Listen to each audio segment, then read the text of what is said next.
I'm just wondering what you're doing. I've just explained to one of the civic enforcement officers I'm filming. What are you filming? Anything I can see from public. Right, and is there a reason behind that? It's for a story. Right, okay. Can I take your details, please? What would you like my details for?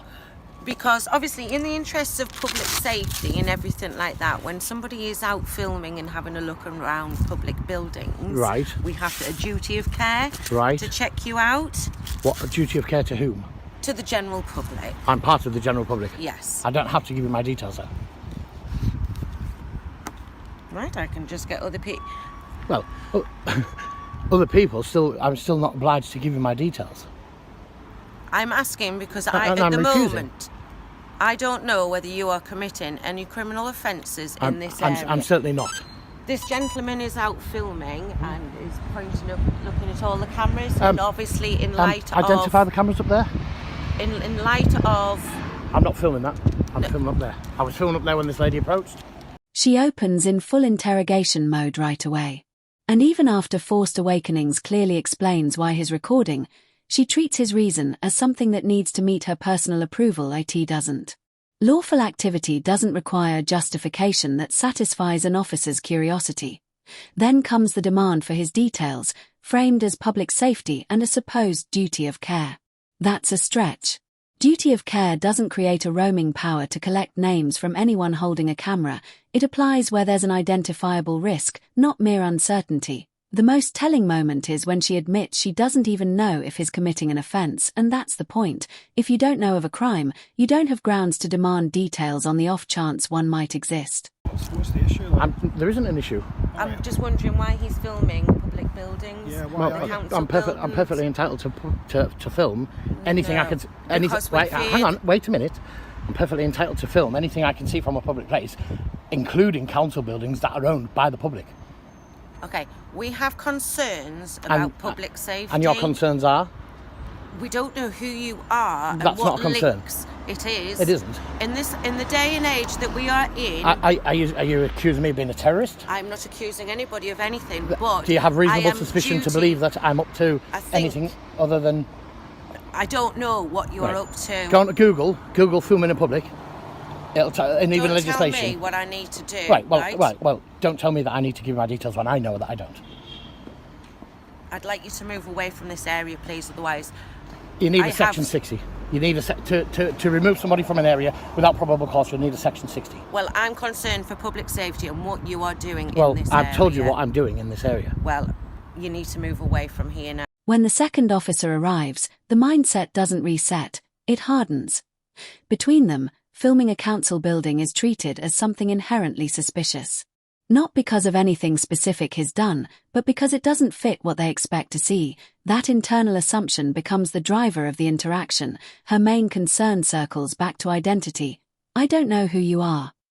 As if not recognizing someone automatically justifies collecting their details, it doesn't. Then comes the familiar day and age reasoning, hinting at terrorism without linking him to anything concrete.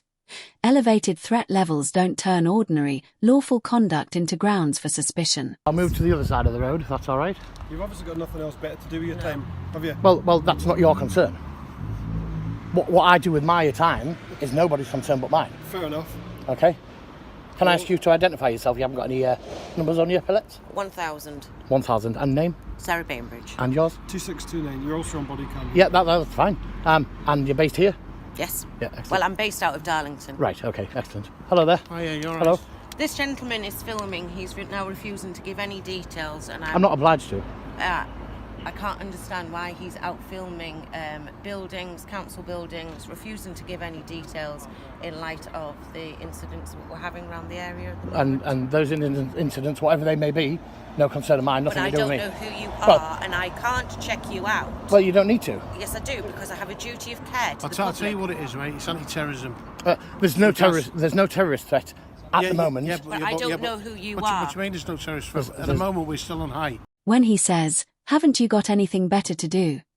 the interaction shifts. It's no longer about public safety. It becomes personal. That moment shows the drift from assessment into attitude. Then she leans on incidents in the area, As if crime nearby automatically transfers suspicion to whoever happens to be holding a camera. That's not how it works. You don't become a suspect by postcode. And when the second officer finally labels it anti-terrorism, that's the escalation play. Take a vague discomfort and wrap it in the heaviest category available. There's no terrorist threat at the moment, and nor has there been over the past 5 years, towards any public buildings.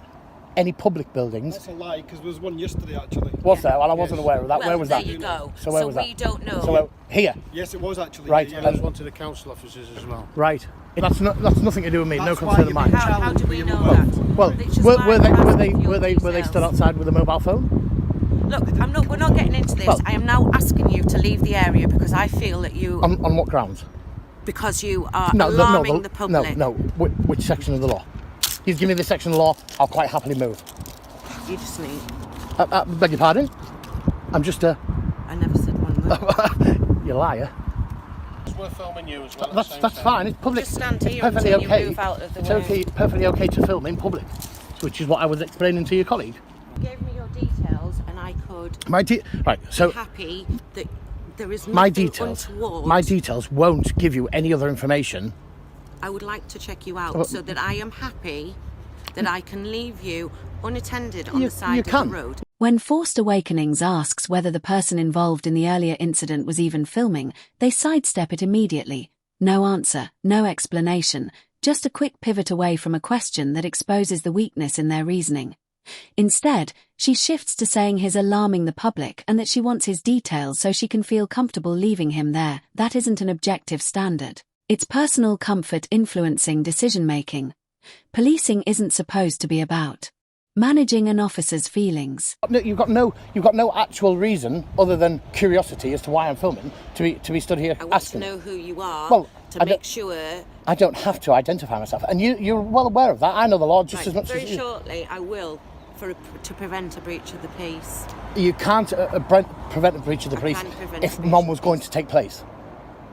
I I'm not have- breaching anybody's peace. I have colleagues and members of the council staff who are very concerned about why you were out here filming in light of the incidents I'm yesterday. filming a story. I'm not filming in light of those incidents. Well, Those incidents until weren't I even can- known to me until I you made can them aware. Prove or negate either way. All I want is your details to make sure that no members of the public are a threat They're by not. you. Well, My details wouldn't give you any more information about that. people tell me every day Well, how good they are. I'm and sure. that I'm not they saying. are I'm no not saying. threat. Hang on. I'm not saying I'm good. What I'm saying, I'm not denying either way. Everybody says every time, all the time, with interactions with the police, it wasn't me. That's because I'm no threat. That's because your interaction, instead of accepting what I'm doing is perfectly legal. She then jumps to preventing a breach of the peace, even though there's no sign of violence, no confrontation, and no disorder developing. That power isn't a comfort blanket to be used because people feel uneasy. It exists for situations involving imminent conflict, not speculative tension. Saying colleagues and council staff are concerned doesn't raise the threshold either. Concern isn't evidence. They're public servants, not private landowners defending personal space, and their unease doesn't convert lawful filming into grounds for intervention. Then she adds that she can't take his word for it because lots of people claim innocence. That's a broad generalization used to justify ignoring what's directly in front of her. You don't discard someone's explanation by default and replace it with assumption. Is to cite laws that don't exist. Say that Cited a law that doesn't you exist. told me that you were going to move me. You can't move me without that section, without the powers under a section. I have reasonable grounds to believe you. If you're asking me to move, Yes. right, and you can state me a section of the law, I'll move quite happily. That's a perfectly reasonable request. It's fine because we've got supervision do you coming in. understand what the current levels of threat at the moment? Right, if there has You know been, what the word imminent means, I'm sure you do. You seem like an intelligent if there person. has been a threat yesterday of some sort, then yes, I can understand. Right. So But now you understand. but I wasn't aware of that until you told me. Right. And So now that's why we need your details. well, you don't need my details. Yes, we do. So do you have the details whoever it was who you spoke to yesterday? You know what's going to happen, right? I'll tell you exactly what's going to happen. You're going to end up getting arrested. For what? Right? Listen, For we're what? speaking to a supervision at the moment, okay? Based on the current threat levels and the incident that happened now we'll yesterday, get an that order out. ended up getting seized, okay, under the terrorism laws. She keeps insisting she has reasonable grounds, yet when he offers the simplest test, name the section and he'll comply, there's nothing. No statute, no specific power, just silence. That pause says more than any argument. If the authority were solid, it would be easy to articulate. Instead, it hangs there unspoken. Then the tone shifts again as the other officer loses patience and jumps straight to arrest threats and talk of seizing his camera under terrorism legislation. That escalation isn't driven by new facts, it's driven by frustration. You don't fill a legal gap by raising your voice or reaching for the heaviest powers available. Okay. Your body cameras will also be made public knowledge to me, and I'll use them. That's fine. I want to know. I just can't see why you're being Well, so obstructive. With I'm not being come along. obstructive at all. Yeah, but I'm you not are. obliged. No, there's no obstruction because I'm not obliged by law to give you, Well, that's unless fine, you you can fight that in court then. unless you reasonably assume that I don't need to, because it wouldn't go to court. Well, you're being You'd be looking at a lawsuit. You're being obstructive. I don't care. I'm not being obstructive at all. care. Refusing to give my details when being asked is not an Listen, obstruction. You've asked for our details, okay? Because I'm, as a member of the public, Yeah. and you've been civil servant, you are legally obliged to give me those details upon request. You've obviously got nothing else better to do. Well, but that's my concern, not yours. Yeah. If I was stood on the other side of the road without a camera, you wouldn't have approached me. It's purely because I'm filming. Filming is a perfectly legal activity. Because we don't know why you are filming. But I've told you why I'm filming, for a story. A story for what? For YouTube, for my blog. Right, so who are you? If I you- don't have to identify myself. And you're well aware of the law regarding identification, stop and search powers and procedures. Telling him fight it in court isn't confidence, it's bluster. It's the kind of line used when the demand can't be properly justified in the moment. Forced Awakenings is right to point out that it wouldn't even need to reach that stage if the stop itself is flawed from the outset. Civil action exists precisely for situations like that. The officer brushing it off with "I don't care" is the giveaway. That's ego replacing judgment. Policing decisions aren't supposed to be based on who's willing to gamble in court. Then they attempt to flip it. Because he asked for their details, he should hand over his. But that's not how it works. Officers are required under their own standards to identify themselves when asked, while members of the public are not under any blanket obligation to reciprocate personal information on demand. It's fine. At the moment, my colleagues are on to senior officers so that we can have a power of stop and search to get your details. Good luck with that. You're detaining me. I'm not detaining you. Oh, so you just said to me I'm not going anywhere at the minute. Listen, where do you intend to go next? Because I'm just going to follow you, right? That's no concern of yours. Right, well listen, I'm just going to follow you because we need to speak to you about what you're doing. You can follow me wherever you like, that's fine then, but alright. don't tell me that I'm not going anywhere, Alright. because that's a threat of detainment unlawfully. Right, listen. Okay. Would you like to come back round to the police station I don't where need we to. speak to you? No, I don't need to. You don't need No. to. Right, where are you going now? I'm not telling you. I'm going to follow you then, okay? You follow me. Okay. This is harassment.